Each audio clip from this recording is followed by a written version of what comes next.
काय तुम्ही मेसेज आणला सरकारचा आणि काय बोलणं झालंय जनांगे पाटील? तुम्ही जळगाववरून निघताना म्हणाले होते एक चांगली बातमी गोड बातमी द्यायला जातोय आणि संभाजीनगरला देईल. आता ती बातमी या चर्चेतनं काय निघाली सांगा. आज जरांगे पाटलांच्या भेटीसाठी मुद्दामून मी आणि साहेब या ठिकाणी आलेलो आहोत. 17 तारीख उद्या त्यांची बैठक अंतरवलीमध्ये त्या ठिकाणी आहे त्यांच्या प्रमुख कार्यकर्त्यांसोबत सहकाऱ्यांसोबत. आणि म्हणून सरकार काय काय करतं आहे, जसं गेल्या महिनाभरापूर्वी या ठिकाणी आमचे सगळे सहकारी आले होते.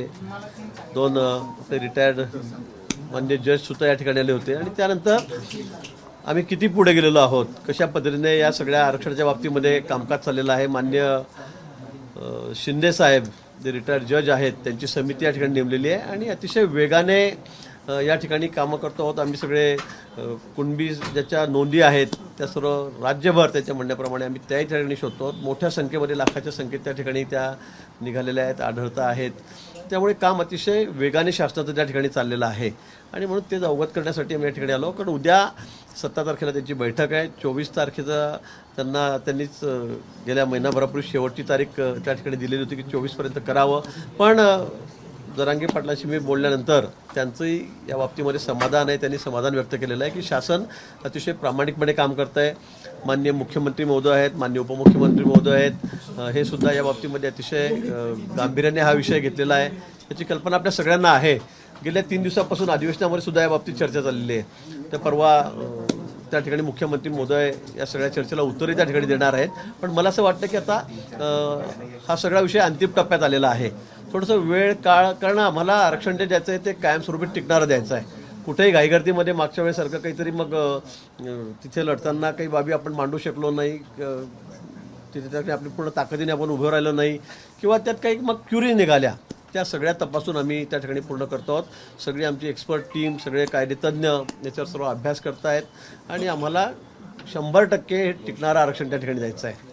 कुठे याच्यामध्ये कमी राहता कामा नये की पुन्हा राहिलं आणि कुठेतरी सुप्रीम कोर्टामध्ये डावललं गेलं किंवा 1-2 ऑप्शन आमच्याकडे अजून आहेत. पण तो निश्चित CM साहेबांनी तर एवढ्या भर सभेमध्ये महाराजांच्या पुतळ्यासमोर त्या ठिकाणी शपथ घेतलेली आहे. मागच्या वेळेला देवेंद्रजींनी स्वतः याच्यावर सगळी एक्सरसाइज करून आरक्षण दिलेलं होतं. आमची भूमिका या बाबतीमध्ये अतिशय प्रामाणिक आहे. शासनाची भूमिका या बाबतीमध्ये अतिशय प्रामाणिक आहे आणि मला वाटतं ते आमच्या या महिनाभरात 3 महिन्यात आम्ही जे काम करतोय, सगळी एक्सरसाइज चाललेली आहे, त्यावरून आपल्याही लक्षात या ठिकाणी आलेलं असेल. ते जरांगे पाटील साहेब सांगतीलच या ठिकाणी. पण निश्चित त्या बाबतीमध्ये सर्व समाज बांधवांना मी सांगू इच्छितो की आपण काळजी करण्याची गरज नाही.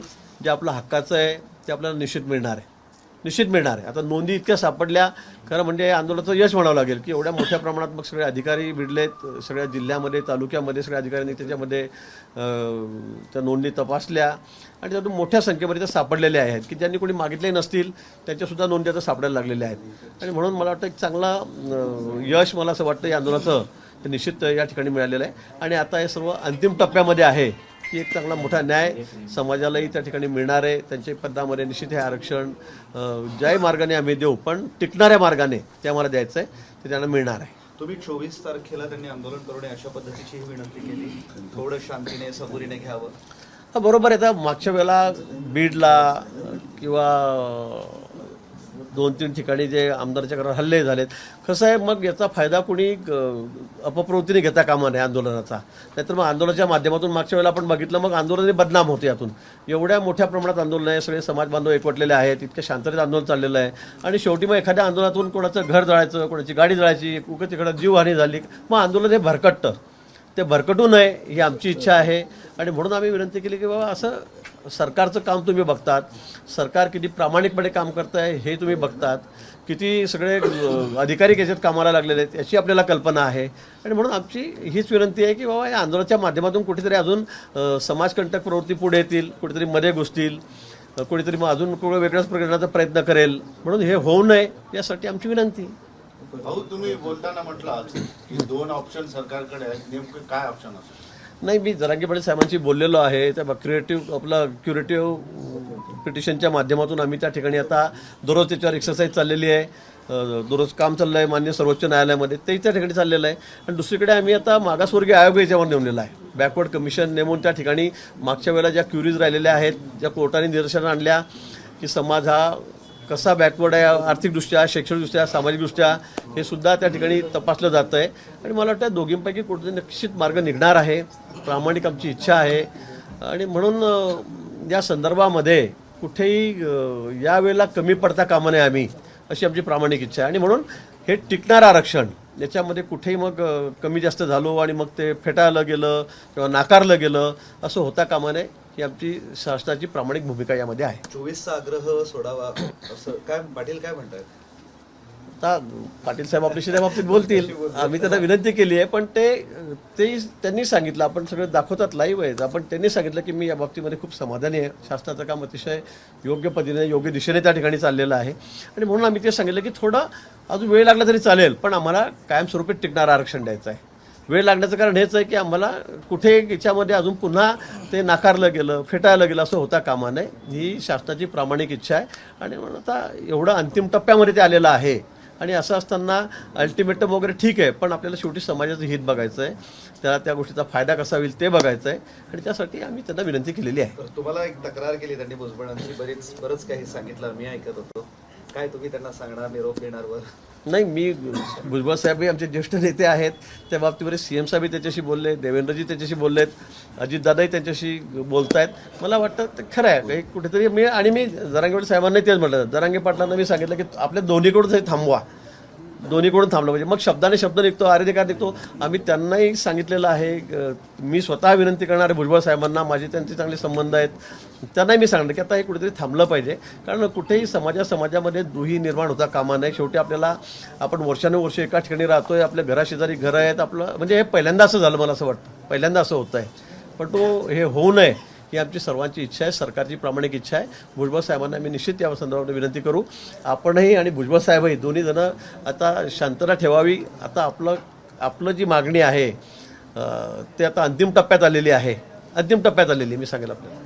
आणि म्हणून थोडा वेळ अजून थांबवून आपल्या पत्रामध्ये हे सगळं आपला न्याय आहे किंवा आरक्षण आहे हे आपल्याला पाडून घ्यायचं आहे. त्यासाठी शासन हे कटिबद्ध आहे. थोडा वेळ लागेल असं दिसतंय, कारण 24 तारखेची मुदत वाढवावी असं तर प्रत्यक्ष आहे तुमचं म्हणणं. निश्चित करावी लागेल, कारण ते टिकणारं द्यावं लागणार आहे आपल्याला. आपण बघतात आता सर्वोच्च न्यायालयामध्ये 3-4 दिवस झाले काम त्याच्यावर चाललेलं आहे.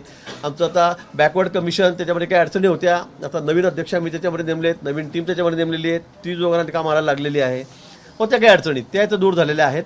काही कारणामुळे त्यांनी राजीनामे दिलेत, ते आता मी इथे बोलू इच्छित नाही. पण लगेच दुसऱ्या दिवशी आम्ही लगेच अध्यक्ष त्या ठिकाणी नेमले. आम्ही काही थांबलो नाही की आता अध्यक्ष नाही तर म्हणून आता मागासवर्गीय आयोगाचं काम थांबून गेलेलं आहे, आता वेळ लागेल असं आमचं म्हणणं नाही. आम्ही लगेच दुसऱ्या दिवशी त्या ठिकाणी ते सगळे पदं भरलेली आहेत आणि त्यावर कामाला अतिशय जोमाने सुरुवात केली आहे, जोरात सुरुवात झालेली आहे. आणि म्हणून मी सांगितलं की आता एकदम 24 असं हातगाईवर नाही, की थोडं आपल्याला वेळ द्यावा लागले चालेल, पण आपल्यालाही दिसतंय, तुम्हालाही दिसतंय, सगळा समाज या ठिकाणी बघतोय की काम वेगाने चाललेलं आहे. आणि निश्चित आता हे अंतिम टप्प्यात आलेलं आहे आणि हे यश आपल्या पदात पडणार आहे. म्हणून आमची त्यांना विनंती आहे की 24 तारखेचा आग्रह न धरता थोडं आपण थांबावं, आपण स्वतः ते बघतात. थँक्यू. सर हिंदी में बता दीजिए खाली शॉर्ट में कि क्या चर्चा हुई और क्या 24 तारीख की डेट पे डेडलाइन है? जरांगे पाटिल जी से मैं यहाँ पर मिलने आया था, मेरे साथ में हमारे मंत्री महोदय भी है, उमरे साहब भी है. 17 तारीख कल उनके कुछ उनके सहकारी है, सहयोगी है, उनके साथ में उनकी मीटिंग है, बैठक है. और 24 तारीख का अल्टीमेटम उन्होंने हमको दिया था. लेकिन खुद जरांगे पाटिल जी ने भी कहा है यहाँ पर कि किस तरह से शासन काम कर रही है. रात दिन हम लोग पूरे महाराष्ट्र में, हर जिले में, हर तहसील में ये जो नोंद है इनकी कुंडली समाज की, वो देख रहे हैं. भारी संख्या में हमको वो भी मिली है, बड़ी संख्या में, लाखों की संख्या में हमें वो भी मिली है. इसलिए उन्होंने भी समाधान व्यक्त किया है कि भाई आप सरकार काम कर रही है, वो स्पीड में काम कर रही है, अच्छी गति उसमें है. और शासन यही चाहती है कि आरक्षण तो हमको देना है, लेकिन वो टिकने वाला देना है, मतलब परमानेंट देना है. ऐसा ना हो लास्ट टाइम जैसे सुप्रीम कोर्ट में आखिरी टाइम में उन्होंने उसको रिजेक्ट कर दिया. ये हमने इस बार नहीं चाहते, क्योंकि उस वक्त जो क्यूरीज निकली थी, जो उन्होंने बातें कही थी, जो कमी उसमें, खामियां उसमें थी, वो हम पूरा करने की कोशिश कर रहे हैं. और मुझे शासन को पूरी, मतलब हमें गारंटी है, अपेक्षा है कि बस इस वक्त ये जो आरक्षण है ये टिकने वाला, परमानेंट ये दिया जाएगा. और इसमें कोई दो राय नहीं है. आप भी देख रहे हैं, सब समाज देख रहा है, पूरा महाराष्ट्र देख रहा है कि किस तरह से हम इस आरक्षण के लिए ये सरकार काम कर रही है. हो, सकाळपासून मुख्यमंत्री तुमच्या संपर्कात आहेत. नेमकं काय बोलणं चाललं होतं? कारण तुम्ही सकाळपासून नाही, आता बघा, आमचं सगळं हे टीमवर्क आहे. याच्यामध्ये माननीय मुख्यमंत्री मोदयांशी मी माझं बोलणं सुरू होतं, माननीय देवेंद्रजीशी मी बोलणं सुरू होतं, माननीय अजितदादांशी माझं एकदा बोलणं त्या ठिकाणी झालेलं आहे. हे सगळं टीमवर्क आहे. हे काही असं नाही की बा मी माझ्या मनाने आलो का कोणीतरी एकटा जणांनी सांगितलं, असं नाही आहे. विषय खूप महत्त्वाचा आहे, विषय खूप मोठा आहे. आपण बघतायत संपूर्ण राज्यभरामध्ये सगळ्यांचं लक्ष या विषयाकडे त्या ठिकाणी आहे आणि म्हणून राज्यातही शांतता राहावी, सुव्यवस्था त्या ठिकाणी टिकावी आणि शांततेने सगळे प्रश्न मार्गी लागावेत. उगाच शब्दातून शब्द काहीतरी निर्माण होत आहेत, बोलाचाली होते, कोणी कोणावर आक्षेप घेत आहे आणि त्यातून कुठे अशांतता निर्माण व्हावी असं कोणालाही या ठिकाणी वाटत आहे आणि शासन त्या बाबतीमध्ये तर पुढे. म्हणून आम्ही आज स्वतः आम्ही भेटायला या ठिकाणी आलो, भुमरे साहेब या ठिकाणी भेटायला आलो. कारण एकदा चर्चेतून मार्ग निघत असतात. आपण चर्चाच केली नाही, भेटलोच नाही आणि तुम्ही तिकडे आम्ही इकडे, तर मग मार्ग निघेल कसा? गेल्या वेळी मी 3-4 वेळा आपल्याकडे येऊन गेलो, तर त्या यासाठी झालं की बाबा चर्चा करत राहा. शेवटी प्रत्येक विषयाला सोल्युशन असतंच. असा कुठला विषय आहे का की त्याला सोल्युशनच नाही आजपर्यंत? प्रत्येक विषयाला सोल्युशन आहे, पण त्यावर चर्चा झाली पाहिजे, मनमोकळेपणाने आपण बोललं पाहिजे. चर्चेचा मार्ग जर मोकळा असेल तर कुठेही मग कुठले प्रश्न म्हणजे किती मोठा असला तरी तो सुटतो असं मानणारा मी तरी आहे. आणि म्हणून मी आज पुन्हा CM साहेबांचं माझ्याबरोबर बोलणं झालं, म्हटलं मी जाऊन येतो, भुमरे साहेबांना त्या ठिकाणी सोबत घेतो आणि एकदा बोलून घेऊ ना. त्या बोललोच नाही आपण, मग ते म्हणजे शासन आमच्याशी बोलतच नाही, आमचं अल्टिमेटम संपलं आहे, 24 तास झाले, चला मग आम्हाला काय करतात मी बघू. वाद त्यातून निर्माण होतात. पण यातून आरक्षण आम्हाला खरंच प्रामाणिकपणे द्यायचं आहे, त्यासाठी शासनाचा या ठिकाणी प्रयत्न आहे आणि म्हणून मी मुद्दामून मनोज जरांगे पाटलांना या ठिकाणी भेटायला. 24 की जो बात की जा रही है उसमें क्या आप आगे की डेट बढ़ा के हमने कहा है कि भाई आरक्षण के लिए सरकार ने जो कदम बढ़ाया है, मतलब जिस गति से सरकार काम कर रही है, अब सब लोग देख रहे हैं, जरांगे पाटिल भी उसको देख रहे हैं, तो मुझे ऐसा लगता है सबको पता है बड़ी गति से, बड़ी स्पीड से सभी ऑफिसर्स अधिकारी जो है, सरकार भी है, CM डिप्टी CM भी है, और इस काम को हम आगे बढ़ा रहे हैं. थोड़ा देर लगी भी तो चलेगी, नहीं तो हम लोग मतलब जल्दबाजी में कोई और कदम उठा ले, इनके हाथ में कुछ थोप दे कि भाई चलो आपको दे दिया आरक्षण या ये हो गया वो हो गया, और वापस कोर्ट में जाके इसको नकारा गया, इसको रिजेक्ट कर दिया, तो वापस समाज की भी दिशा भूल होगी, इनकी भी दिशा भूल होगी. हमको जो लास्ट टाइम 2.5 साल में सरकार ने गलती की, हमको वापस उसको दोहरानी नहीं है. और इसलिए हम लोग ये चाहते हैं कि थोड़ा समय लगा तो भी चलेगा, लेकिन हमें ये आरक्षण परमानेंट देना है. ये सरकार की भूमिका स्पष्ट आहे. किती वेळ हवाय सरकारला सर? किती वेळ हवाय सरकारला? आता आपण बघा, आपण सगळ्या या बाबतीमध्ये सगळ्या चौकशा करतोय, तपासण्या करतोय, सगळ्यांचे कागदपत्र तपासतोय, यातून कुणबींची नोंद कुठे आहे आपण ते तपासतोय, त्यातून मोठी संख्या पुढे आलेली आहे, त्यांचा प्रश्न संपलेला आहे. पण आम्हाला याच्या पुढे जाऊन आम्हाला संपूर्ण समाजाला आरक्षण द्यायचं आहे. म्हणून क्युरेटिव्ह पिटिशनच्या माध्यमातून जे देवेंद्रजीचं सरकार असताना, देवेंद्रजी मुख्यमंत्री असताना जे दिलं गेलेलं होतं ते पुन्हा आम्हाला त्या ठिकाणी टिकवायचं आहे, ते पुन्हा आम्हाला त्यातून आरक्षण आम्हाला द्यायचं आहे. आणि म्हणून क्युरेटिव्ह पिटिशन करून आता वेगळा बेंच त्या ठिकाणी बसेल. मागच्या वेळेला काही चुक्या झालेल्या आहेत किंवा काही कमी राहिलेल्या आहेत की दाखवता आल्या नाही आम्हाला कोर्टामध्ये, त्यातून काहीतरी कोर्टाचं म्हणजे गैरसमज असतील ते आम्हाला पूर्ण करायचे आहेत आणि त्यातून ते आरक्षण आम्हाला सगळ्या समाजासाठी आम्हाला त्या ठिकाणी घ्यायचं आहे. दुसरं ऑप्शन मी तुम्हाला सांगितलं की बॅकवर्ड कमिशन आम्ही नेमलेलं आहे. हा समाज, याच्यामध्ये डबेवाले पण आहेत, ऊस तोड कामगार पण आहेत, घरकाम करणारे आमच्या महिला पण आहेत, मजूर पण आहेत, अनेक लोक आहेत. एवढ्या आत्महत्या राज्यामध्ये या ठिकाणी होत आहेत समाजामध्ये. निश्चित समाजामध्ये आर्थिकदृष्ट्या, शैक्षणिकदृष्ट्या, सामाजिकदृष्ट्या मागासलेपणा आहे.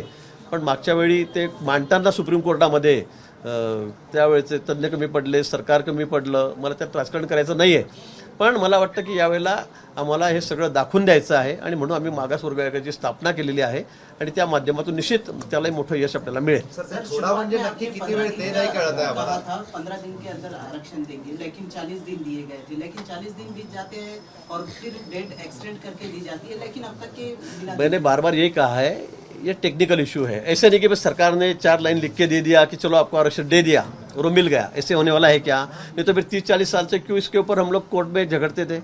क्यों हाई कोर्ट, सुप्रीम कोर्ट, बार बार सब लोग, इतनी बड़ी टीम हमने खड़ी कर दी थी, बहुत लोग आए गए, लेकिन हाथ में कुछ आया नहीं ना.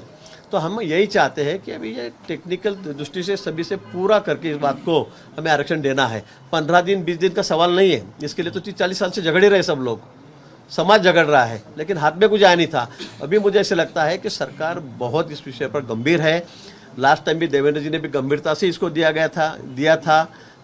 बैड लक अभी बार बार मुझे वही दोहराना पड़ रहा है कि हमें वो मिला नहीं, हम लोग टिका नहीं सके, हमारी सरकार उस वक्त की, ठीक है वो छोड़ दो, लेकिन अभी हमको परमानेंट आरक्षण देना है, परमानेंट, कि इसमें सुप्रीम कोर्ट हो, हाई कोर्ट हो, इस पर कोई इसको नकारेगा नहीं।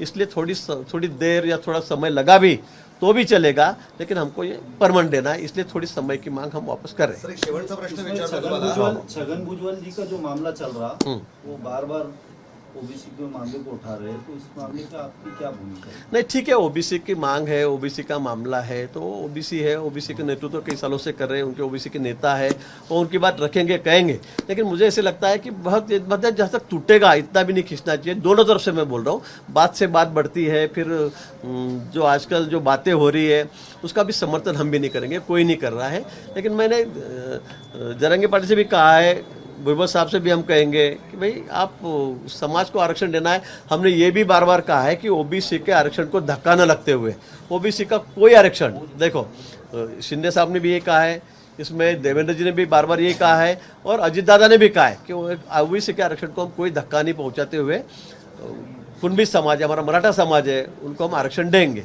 अभी इसलिए मुझे ऐसे लगता है कि सबने संयम रखना चाहिए। हम लोग पब्लिक में जाके बात रखेंगे, कुछ उल्टा सुल्टा बोलेंगे, उसमें से और तनाव निर्माण हो रहा है, दो समाज में कोई तनाव निर्माण हो, आपसी कोई झगड़ा हो, इसलिए हम ये नहीं चाहते। इसलिए हम दोनों से भी विनती कर रहे हैं कि भाई थोड़ा दोनों संयम रखें। सर शेवटचा प्रश्न विचारतोय. तुम्ही म्हणताय ओबीसी आरक्षणाला न धक्का लावता मराठ्यांना आरक्षण देणार. तुमच्या बाजूला बसलेले जरांगे पाटील म्हणताय आम्हाला ओबीसीतून आरक्षण हवंय. हे दोन्ही वेगवेगळ्या टोकाच्या भूमिका आहेत. नाही, आमची ही भूमिकाच नाही आहे की ओबीसीचं आरक्षण काढावं आणि मराठा समाज द्यावं. त्यांची मला वाटतं तीच भूमिका आहे की ओबीसीचं आरक्षण काढा आणि आम्हाला द्या. ते त्यांची भूमिका असेल, पण आम्हाला त्यांना जे द्यायचं आहे ते त्यांच्या पद्धत पाडायचंच आहे, टाकायचंच आहे, पण आम्हाला ओबीसीला धक्का न लागता हे आरक्षण द्यायचं आहे. थँक्यू. यो मम्मी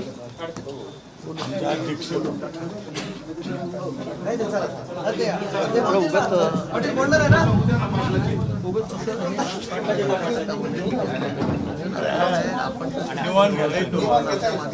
ते राहू द्या रे.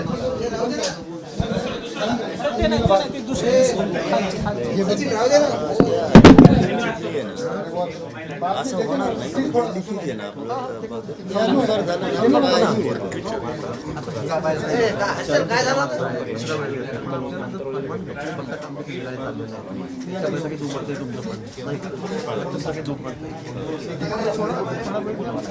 आता चालू आहे.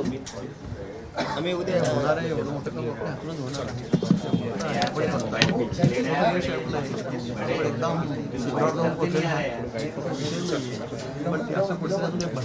म्हणणं फक्त एवढं नाही, भटकत नाही, फक्त म्हणणं एवढंच की त्या जे चिठ्ठीवर कागदाप्रमाणे निर्णय झालेले त्याप्रमाणे करायला लागतंय. मग काय विषय नाही. मग आम्ही उद्याच्या याच्यामध्ये विषय पण घेतो, पण त्यानुसार नसेल तर मग मात्र जमन असं वाटत नाही. तुम्हाला जर मग ठीक आहे. मग काय हरकत नाही. मग काय हरकत नाही. मग काय हरकत नाही. असं नाही होणार, मग काय हरकत असं नाही होणार. मग काही हरकत नाही. मग काही हरकत नाही.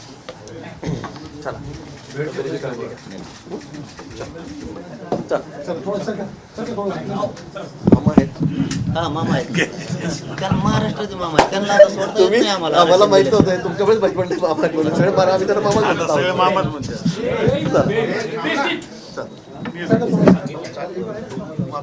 कमी करत आहे.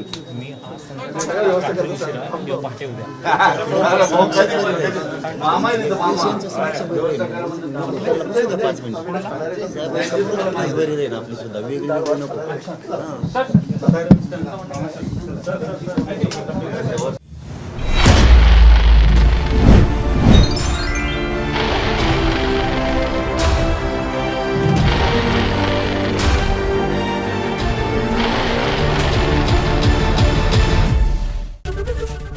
एबीपी माझा, उघडा डोळे बघा नीट.